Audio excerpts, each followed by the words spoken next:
और फितना यहाँ बयान किया जा रहा है इस आयत में, युज़ाहिदूना क़ौल अल्लज़ीना कफ़रू मिन क़ब्ल, ये यहूदी और ईसाई इन पर वही उतारी, ये अल्लाह के और वक्त के नबी के मोमिन हुए, लेकिन रूम वालों ने, यूनान वालों ने जो गलत बातें कह रखी थी वो तौरात और इंजील की मूसा और ईसा अलैहिस्सलाम पर उतरी हुई आयतों में वही रूम और यूनान के फलसफे इनको नजर आने लग गए। जरा मुमाशरत, ये हम भी 100-150 साल से मिस्र में खास तौर पे और हिंदुस्तान में खास तौर पे, शाम में, इराक में, सऊदी अरब में, कई और दूसरे मुस्लिम ममालिक में ये नहीं हुआ। मिस्र में जिस शान से हुआ है और हमारे बर्रे सगीर में जिस शान से हुआ है, तफसीरें ही तफसीरें लिखी गई हैं और अहद जदीद के जो राय हैं और जो नजरिए हैं और जो फलसफे हैं और जो रुझानात हैं कुरान हदीस की बातों में और इस ज़माने की बातों में मुमासिलत नज़र आती है, हम शक्ली नज़र आती है। ये हम शक्ली का फितना है,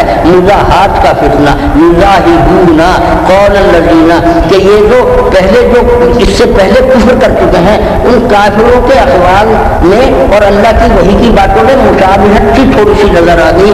जैसे सारे मुसलमानों को बोलने का हक, आज़ादी फ़िक्र का हक, आज़ादी ख़याल का हक है, इसलिए यही तो यूएनओ के चार्टर में जो हज्जतुल विदा के खुतबा में हुजूर सल्लल्लाहु अलैहि वसल्लम ने कहा था कि गोरे को काले पर, काले को गोरे पर, अरबी को अजमी पर, अजमी को अरबी पर कोई फौकियत बरतरी फजीलत नहीं है। बिल्कुल यही तो यूएनओ के चार्टर में लिखा है। खुदा के बंदो, यूएनओ का चार्टर काफिरों ने बनाया है। कुफ्र की ज़बान से इस्लाम की बात हो जाए तो फिर कुफ्र में कुफ्र होना कहाँ का रहा?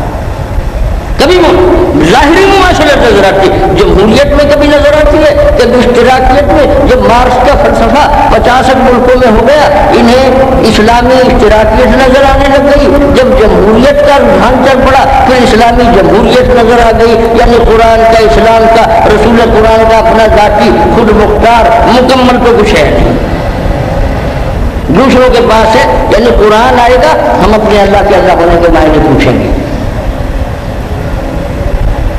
किसी फलसफे से पूछेंगे, किसी साइंसदान से पूछेंगे, अमरीकी से, फरांसी से, बरतानवी से, मुस्तशरकीन ओरिएंटलिस्ट जो बताए ना कि देखो हम तुम्हें बताते हैं तुम्हारे अल्लाह के अल्लाह होने का मतलब क्या है, हम कहते हैं उन्होंने बताया ये बिल्कुल ठीक, क्योंकि वो आखिर आलिम है और तो है ही क्या है।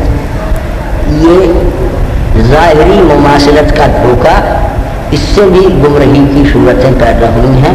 बस अब वक्त ख़त्म हो गया।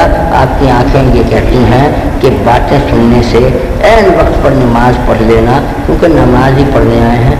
मैं एक आदमी से बात करता हूँ, सिर्फ अरबी का खुतबा पढ़ के नमाज पढ़ लिया करें, ये तकरीर का लफ्ज़ ही निकालते बिल्कुल सही होगा। शरन कोई बात नहीं, शरन कोई। ये और बात है कि कुल फुक़हा वो तो अरबी का खुतबा ही तज़कीर होता था, अब तज़कीर शर्त है जुमे की, और उस तज़कीर ही के 2 रकतें छोड़ी गई हैं, 2 रकतें जुमे में आ गई। ज़ोहर के 4 फर्ज में से जो 2 छोड़े उसकी जगह ही तज़कीर है। तज़कीर का वक्त रख लें, मकसद तज़कीर 5 मिनट में पूरा होना हो 5 मिनट में पूरा कर लें, जिसमें मैं कहेंगे मैं तो पूरी पाबंदी करूँगा। लेकिन तज़कीर के वक्त अगर 10 मिनट है और फिर उसमें से भी 8 मिनट उड़ाने हैं, 40 में से भी बाकी 8 या 6 या 4 रखने हैं, और मतलब अब ये जो अजान होगी इसके बाद आना शुरू करेंगे। ठीक है, दुनिया की शरायत आप किसी फ़कीह से जाके पूछिए, हम तो फ़कीह नहीं हैं, अल्हम्दुलिल्लाह फ़कीह